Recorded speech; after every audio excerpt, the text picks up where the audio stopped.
Now the next question. In one of the election leaflets, it says there's a new site will have to be found for the library in 2 years when the lease runs out.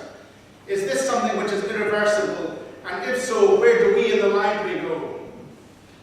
So, next one is Laurie. No, who's next? Laurie. It was in my again, I just wanted to start the debate. The lease is coming to the end in 2 years of the High Life, which now runs the library service. We'll have to consider renegotiating the lease, which we, the councils, were involved in last time. We quite honest, I think it's not paid too much money. I think it's about 65,000 or something like that. The last time we looked at some sites, I went around with a couple of officials, the old stable block at Newfield, the top of the car, top floor of the cars, they were sort of written out, they weren't suitable. We're still looking for ideas and suggestions. So one has been Viewfield House itself, go back there and build an extension on the street to the library. Another has been to move, another look at the stable block. Again, the service is going to have to be re-examined because libraries are a changing service. Whether people are taking as many books as before, I don't know. But we also seem to be moving more and more towards internet services. So maybe an expansion of internet service size, and in addition to that, an expansion for research size. More and more people are doing research. Where we actually want to go, we may end up in the same place. We could actually build a completely new premises, possibly on one of the car park sites. Bus station. Let's go. Well, actually, there are blocks of flats which were approved last week, or Tuesday. There is room in the bottom for a unit, retail unit, but that could be a library as well. That's a possibility. Thank you.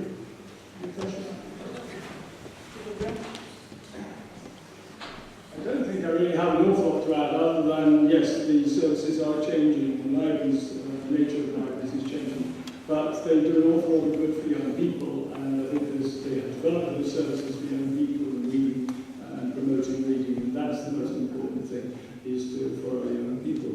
As far as the accommodation, yes, we do have to find accommodation. As you know, following the £59 million we lost from our budget 2 or 3 years ago, we've now had to float off to Highland libraries and swimming pools and things in order to protect those services. So they are actively seeking places to put a new library in there. But at the present time, I'm unaware of how far they've got with that. But I certainly would be very much supporting the notion of a new library there if we could find them.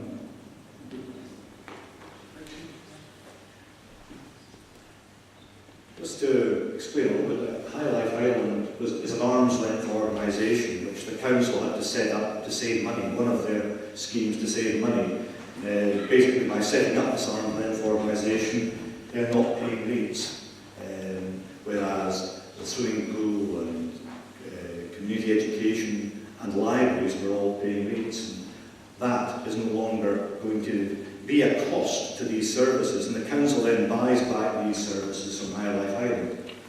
My concern really is that High Life Ireland is very much a new entity.